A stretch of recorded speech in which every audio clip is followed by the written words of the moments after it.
अपना उत्तराखंड में आप सभी का बहुत स्वागत है और मैं हूं आपके साथ अमनदीप। चलिए खबरों की शुरुआत करते हैं। मुख्यमंत्री पुष्कर सिंह धामी ने मंगलवार को नई दिल्ली में बीजेपी के राष्ट्रीय अध्यक्ष जेपी नड्डा से मुलाकात की। दोनों नेताओं के बीच में शिष्टाचार भेंट हुई। इस दौरान संगठन और सरकार को लेकर कई मुद्दों पर बातचीत हुई। प्रदेश में इसी साल प्रस्तावित निकाय चुनाव और इसके बाद लोकसभा चुनाव 2024 को लेकर भी दोनों नेताओं के बीच में बातचीत हुई। मुख्यमंत्री ने यूसीसी लागू करने की दिशा में सरकार द्वारा उठाए गए कदम से भी राष्ट्रीय अध्यक्ष को अवगत कराया।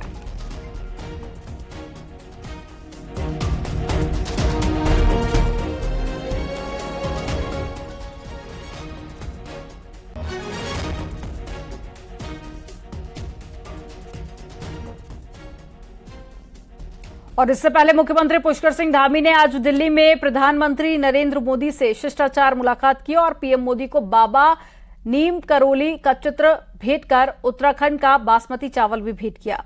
इसके साथ ही प्रधानमंत्री को दिसंबर में होने वाले निवेशक सम्मेलन के लिए भी आमंत्रित किया गया। दोनों नेताओं के बीच करीब 2 घंटे बातचीत हुई। इसमें यूसीसी, जोशीमठ आपदा सहित कई मुद्दों पर बातचीत हुई। इसके साथ ही सीएम ने कहा कि जमरानी बांध परियोजना को स्वीकृति दिलाए जाने का आग्रह भी किया गया।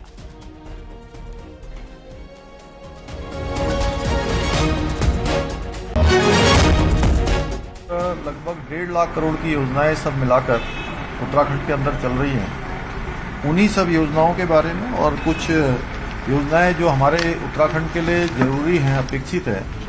लंबे समय से चूंकि जमरानी बांध योजना बनने की ओर तेजी से आगे बढ़ रही है, उसको भारत सरकार की स्तर पर स्वीकृति प्राप्त होनी है और जल्दी ही जो कैबिनेट की आर्थिक मामलों की कमेटी है उस कमेटी से स्वीकृति होनी। तो माननीय प्रधानमंत्री जी से मैंने अनुरोध किया है कि जमरानी बांध परियोजना को जल्दी से स्वीकृति प्रदान की जाए।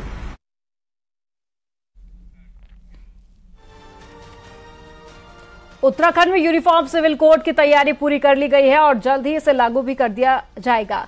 मुख्यमंत्री धामी का दिल्ली दौरे पर प्रधानमंत्री और गृह मंत्री से मिलना इसी का संकेत दे रहा है और माना जा रहा है कि यूसीसी के लिए जो ड्राफ्ट तैयार किया गया है उस पर भी चर्चा हुई है। एक रिपोर्ट आपको दिखाते हैं।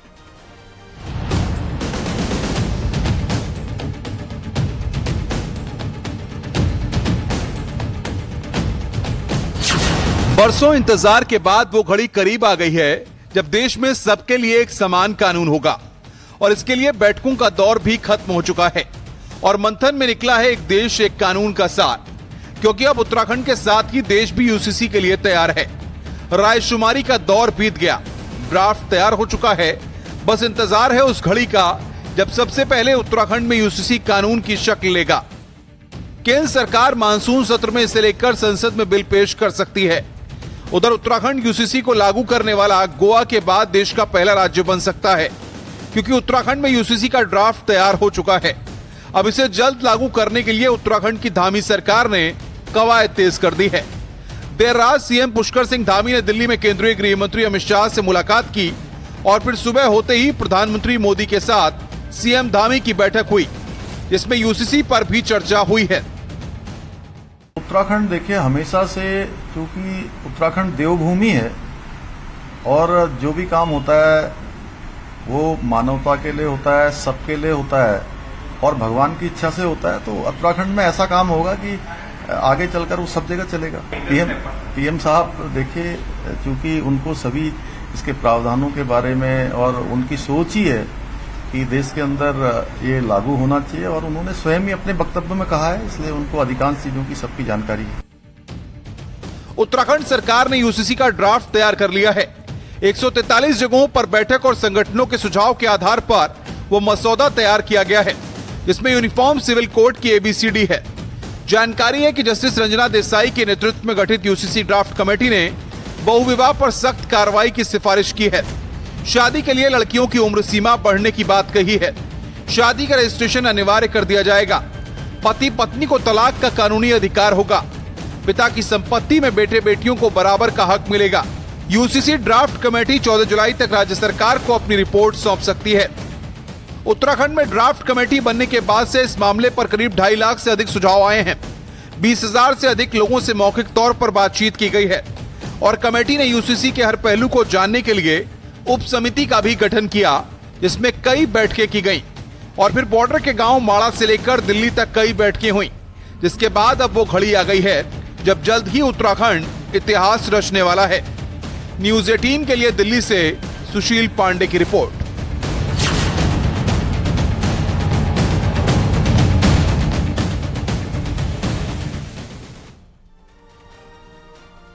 यूनिफॉर्म सिविल कोड को लेकर धामी सरकार पूरी तैयारी कर चुकी है और अब आगे क्या हो सकता है वो भी समझिए। ड्राफ्ट सरकार को मिलने के बाद इसे कैबिनेट की बैठक में लाया जा सकता है और कैबिनेट से मंजूरी मिलते ही कानून को लागू करने की तैयारी होगी। और कानून लागू करने के लिए सरकार के पास दो विकल्प हैं, या तो विधानसभा का स्पेशल सेशन बुलाकर सदन से कानून पास कराया जा सकता है और दूसरा ऑप्शन है कि अध्यादेश लाकर सरकार तुरंत कानून लागू कर सकती है और फिर बाद में विधानसभा से कानून को पास कराया जा सकता है।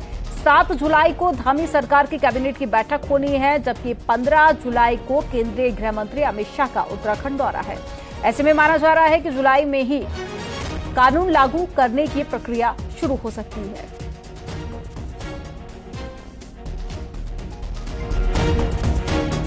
सरकार का ये मत हो कि इसको तत्काल प्रभाव से लागू करने की आवश्यकता है और विधानसभा का सत्र नहीं चल रहा है, assembly is not in session, तो उसे ऑर्डिनेंस के रूप में सरकार ला सकती है। तो ऑर्डिनेंस का भी प्रभाव कानून का ही है।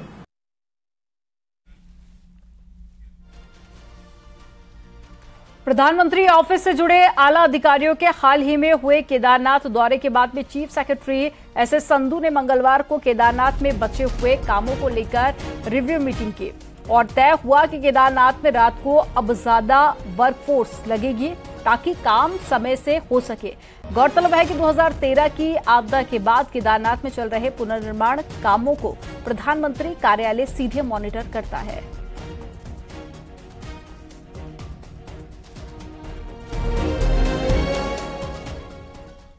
और काशीपुर में 3 लुटेरों ने तमंचे की नोक पर एक परिवार के सदस्यों को रस्सी से बंधक बना लिया और लूटपाट के बाद में फरार हो गए। घटना कुंडेश्वरी रोड स्थित अपना घर सोसाइटी की है, जहां पर एक परिवार देर रात अपने घर में सो रहा था। तभी अचानक रात के 1 बजे लुटेरे घर में घुस गए और परिवार वालों को तमंचे की नोक पर बंधक बना लिया और लाखों के सोने चांदी के जेवर समेत रुपए भी लेकर फरार हो गए। बाद में पुलिस को खबर दी गई। 12 बजे के बाद अचानक से 3 आदमी आया हमारे सामने और बोला कि मुंह बंद कर लो अपना और नहीं तो हम तुम्हें मार देंगे। फिर हस्बैंड जी ने जैसे चिल्लाने की कोशिश की तो उन्हें गन दिखाई। फिर उसके बाद वो हमारे हाथ पांव बांध के फिर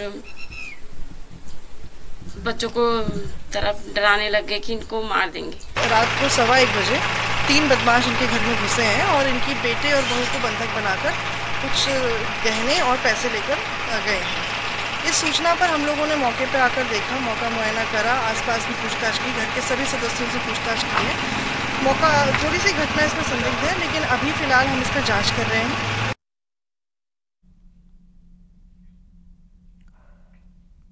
पिथौरागढ़ में चाइना बॉर्डर को जोड़ने वाली लिपुरेख रोड एक बार फिर से पहाड़ी दरकने की तस्वीर सामने आई और पहाड़ी दरकने का ये वीडियो दोम्बाट के करीब का है, जहां पर बड़ी पहाड़ी इस कदर दरकी है कि पूरी रोड को ही निकल गई।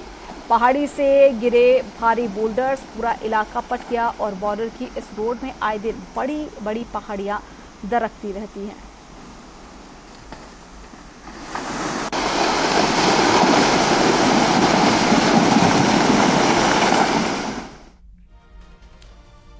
जोशीमठ में मुआवजा लेने के बाद प्रभावित परिवार अपने घरों को वापस लौट रहे हैं, जिसको लेकर कई सवाल भी खड़े हो गए हैं।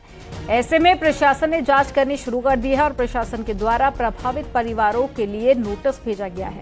प्रशासन का कहना है कि इस तरीके से घरों में वापस करना कानूनन अपराध है। मुआवजा लेने के बाद लोग अपने घरों को लौट रहे हैं और जिस पर कभी भी बड़ा खतरा हो सकता है। जोशीमठ में राहत शिविर के साथ साथ सामुदायिक किचन भी लगाया गया। अगर किसी को कोई परेशानी हो रही है तो वह प्रशासन से संपर्क कर सकता है। भावना के दृष्टिगत एक आदेश हमारे द्वारा जारी किया जा रहा है कि यदि मुआवजा प्राप्त करने के पश्चात भी आप अपने घरों को लौटते हैं तो ये कानूनी रूप से गलत है और आप ऐसा न करें। साथ ही ये भी सूचित किया जा रहा है कि वर्तमान में जोशीमठ क्षेत्र अंतर्गत राहत शिविर और कम्युनिटी किचन दोनों ही सामान्य रूप से सुचारू रूप से संचालित हैं। तो जिसको भी यदि किसी भी प्रकार के निवास की या भोजन की आवश्यकता है वो हमसे संपर्क करके राहत शिविर में स्थान प्राप्त कर सकता है। इस बार के पर्यटन सीजन में नैनीताल में कैरिंग कैपेसिटी से ज्यादा पर्यटक हिल स्टेशन पर पहुंचे, जिससे कि अब बाद में सवाल ये उठने लगे हैं कि क्या नैनीताल में जोशीमठ जैसे हालात तो पैदा नहीं हो रहे हैं। एक रिपोर्ट आपको दिखाते हैं।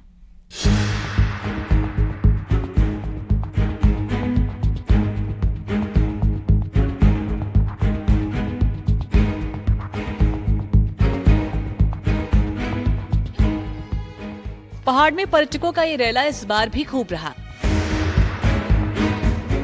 ओवर क्राउड से भी ज्यादा टूरिस्ट पहाड़ों में पहुंचे तो सीधा असर यहाँ के पर्यावरण पर पड़ गया। हालांकि जोशीमठ की आपदा के बाद इस बार कैरिंग कैपेसिटी यानी कि भार वाहन क्षमता के अनुरूप ही पर्यटक लाने की योजना जरूर थी, लेकिन वो भी पूरे सीजन के दौरान हवाई साबित रही। जैसे जैसे भार वहन क्षमता जो है हमारी सैचुरेट होती जाती है, उस हिसाब से हर साल इस तरह के एक्शंस लिए जाते हैं। भविष्य में इसको व्यवस्थित स्वरूप प्रदान करने पर हम लोग काम करेंगे। दरअसल भीड़ के आने से स्थानीय लोगों को ही नहीं बल्कि नैनीताल के पर्यावरण पर भी घातक प्रभाव पड़े हैं। पिछले 10-15 सालों में नैनीताल की फिजा बदलने लगी है तो कई प्रजातियों के पौधे नष्ट होने लगे हैं। वहीं चिड़िया की भी कई प्रजाति खतरे में आ गई है। जहां आपने इतनी बेल्ट बना दी जो सबसे डेंजरस बेल्ट है, उधर सबसे ज्यादा कंस्ट्रक्शन है, तो कोई देखने वाला वो नहीं है। इनडायरेक्टली पर्यावरण पे तो पड़ ही रहा है। जो हम ट्रैफिक जैम और ये स्थिति है तो हर एक की जैसा कैरिंग कैपेसिटी है, तो जब तक हम उस पे वर्क नहीं करेंगे। बहरहाल हाईकोर्ट भी नैनीताल को लेकर कह चुका है कि जोशीमठ जैसे हालात न तैयार करें और नैनीताल में दरारें इसका संकेत भी दे रही हैं। अब अगर खतरे के पिन पॉइंट पर पहुंच नैनीताल को बचाना है तो भविष्य की रूपरेखा भी तैयार होनी जरूरी है। न्यूज़ 18 के लिए नैनीताल से बीरेंद्र बिष्ट की रिपोर्ट।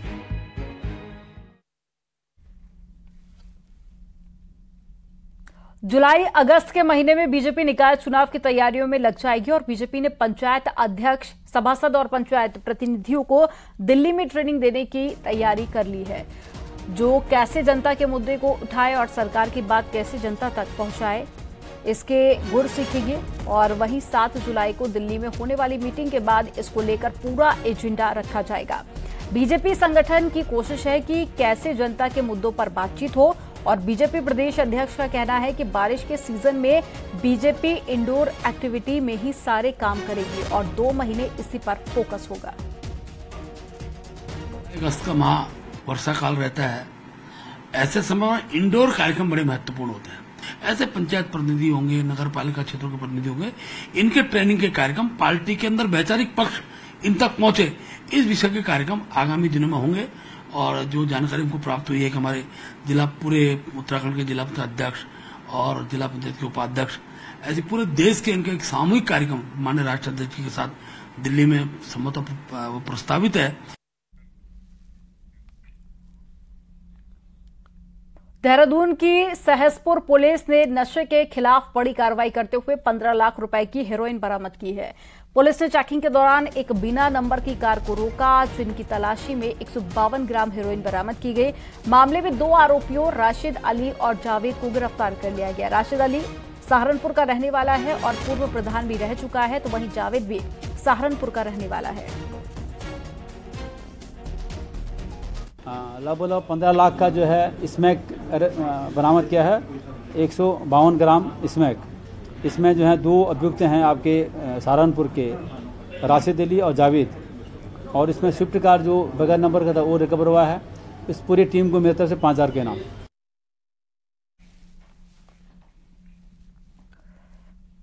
देहरादून में पॉलिसी के नाम पर ठगी करने वालों को एसटीएफ ने गिरफ्तार कर लिया। आरोपी अंशुल को पुलिस ने यूपी के गाजियाबाद से गिरफ्तार किया। आरोपी पॉलिसी के नाम पर 36 लाख रुपए की ठगी कर चुका था। वहीं मामले में पहले ही 3 आरोपी गिरफ्तार किए जा चुके हैं।